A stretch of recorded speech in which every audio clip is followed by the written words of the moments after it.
Il est avec nous, Alain Negbele. Comment tu vas, Alain Negbele? Bonjour tout le monde. Alain, ça va, tu m'entends? Ouais, je t'entends très bien. Tu es où actuellement, Alain? Alors, là, je suis même en tournage, mais j'ai pris le temps pour vous aujourd'hui. Tu es sur quel tournage? Dans quelle ville? Alors, je suis à Paris en Ok. ce moment. Oui. Donc, je suis sur un tournage d'un artiste togolais qui s'appelle Centrinos. Ah, Raphaël. d'accord. Exactement, Raphaël. D'accord. Ben, ça fait plaisir de t'avoir. On voit ton nom sur beaucoup de clips. Vraiment, presque tous les grands clips en ce moment, Alain Negbele. Mais c'est qui Alain Negbele? D'ailleurs, je sais que beaucoup d'Ivoiriens te découvrent comme ça à la télé. Hein, mais c'est qui Alain Negbele? Comment est-ce que tu es arrivé en France? Comment tu as fait pour être aujourd'hui l'un des réalisateurs les plus incontournables en France? Bah, Alain Negbele, c'est un réalisateur, aussi producteur. Voilà, c'est un jeune qui se débrouille, qui a fait des études dans le cinéma en France, qui a quitté la Côte d'Ivoire assez jeune et aujourd'hui, voilà, qui essaie d'innover dans l'imagerie de l'industrie ivoirienne, quoi, tout simplement. D'accord. Certains te considèrent comme un surdoué. Comment tu réagis à cela? Non, je pense pas que je suis un surdoué. Non, je pense pas. Je pense que je travaille beaucoup, je me prends la tête, je suis beaucoup plus créatif. J'essaie d'apporter de nouvelles choses, des trucs différents, on va dire. Mais je suis pas un surdoué. Alors, je ne suis pas seul, je suis avec Karina Style. Bonjour. Karina Style, qui a des questions aussi pour toi. Bonjour Alain. Coucou Karina, Oui, comment tu vas? ça va très bien et toi? Ça va. Selon les sources, selon mes sources, c'est Arafat qui t'a permis de te faire connaître ici en Côte d'Ivoire. Il t'aurait dit, petit, tu es trop fort, comme on connaît là. Petit, tu es fort, viens en Côte d'Ivoire, il va connaître ta force. C'est vrai? Oui, en fait, à l'époque, quand je rencontre Arafat, il avait déjà un réalisateur. D'accord. Et je voulais lui montrer que je pouvais lui apporter quelque chose. Et quand j'ai commencé à travailler avec lui, il m'a dit, toi, tu es quelqu'un qui peut m'apporter beaucoup dans l'image. Donc, à partir d'aujourd'hui, je vais bosser avec toi. Mais j'avais déjà fait des clips avant de connaître Arafat, mais il m'a apporté ce plus, en fait, pour être plus connu en Côte d'Ivoire, on va dire. C'est clair. D'accord. Et tu as été celui qui a réalisé le clip Moto Moto, hein, je l'ai dit tout à l'heure, qui a fait plus d'1 million en 24 heures. Et le 4 mai 2020, tu as dit que c'est le meilleur clip du coupé décalé. Pourquoi? Non, déjà, Tu as dit c'est ça, pas hein? moi, j'ai dit que c'est le meilleur clip du coupé décalé. C'est Arafat lui-même. Je pense que c'est l'engouement et c'est aussi le challenge, le défi qu'il m'a mis. Il m'a dit, écoute, Alain, je veux que tu me fasses un clip qui va marquer les esprits, un truc jamais vu dans le coupé décalé. Et c'était ce qu'on a essayé de faire. Et puis voilà, Dieu merci, ça a marché, quoi. Alors, attends, madame la gouverneure, avant que tu poursuives, le clip est sorti, le clip Moto Moto est sorti juste après Amina de Ariel Chené. Alors, ce qui s'est passé, c'est que quand Ariel Chené a sorti le truc, Arafat a dit que lui va faire le clip, le plus grand clip du coupé décalé. Et dans le clip Amina, il y avait Maria Mobile, cette jeune fille qui a fait couler pas mal d'encre et de salive ici, en Côte d'Ivoire et même dans toute l'Afrique. Et il sort un clip, Moto Moto, avec une jeune fille qui est très belle. Donc, il y a eu des comparaisons. Est-ce que c'était fait exprès? Non, pas du tout. Est-ce que c'est une réponse? Non, je ne pense pas. Je ne pense pas, pas du tout. En vrai, déjà, il faut savoir que Moto Moto a été tourné assez rapidement. C'est un tournage même qui n'est même pas terminé parce que Arafat est arrivé super en retard. On avait un tournage à 11 heures, il est arrivé à 17 heures. On avait 2 heures pour tourner. On devait faire des scènes de moto dans la rue avec des femmes, etc. Mais le retard a fait qu'on n'a pas pu terminer, mais ça a quand même donné un beau résultat. Si on avait pu terminer le tournage, ça aurait encore été encore plus grandiose, je pense.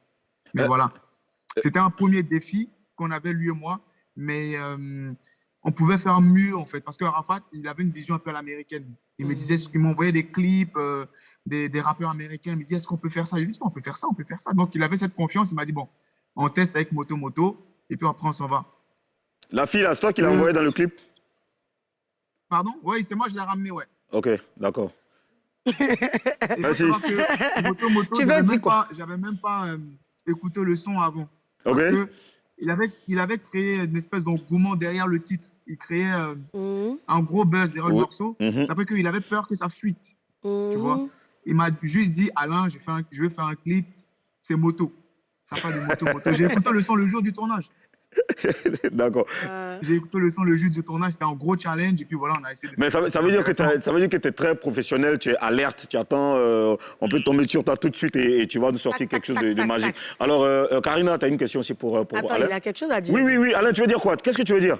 Non, je vais dire pas forcément, mais il y a des artistes comme Arafat, il faudrait être prêt. C'est-à-dire, Ouais. en fait, il faut être efficace. Parce que c'est des artistes soit qui n'ont pas le temps, soit il faut savoir tout de suite ce que tu veux faire avec lui. Et voilà, parce il est très indécis. Il peut dire, bon, j'en ai marre, je vais partir. Ou, tu vois, donc il faut être très efficace avec des artistes comme Arafat. Mais selon toi, c'est avec quel artiste tu as travaillé qui est exigeant jusqu'à... Un artiste qui est exigeant. Parce que tous les artistes avec qui j'ai travaillé sont exigeants. Hein. Qui comme Ok. ça? Mais il y a des artistes qui nous ont quand même fatigués. Quand On même, peut hein. avoir des noms? Qui t'a le plus fatigué? Franchement, c'est mieux, je ne cite pas de nom. Ok, d'accord. Alors, Alain, tu fais partie de la jet set du rap ivoire avec Mosty, Mr. BI, Mr. Luck, D14. Voilà. Est-ce que tu peux nous en parler?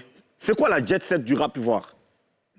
Bon, alors, la Jet Set du rap ivoire, c'est un collectif de jeunes ivoiriens qui essaie de faire avancer le rap ivoire en France.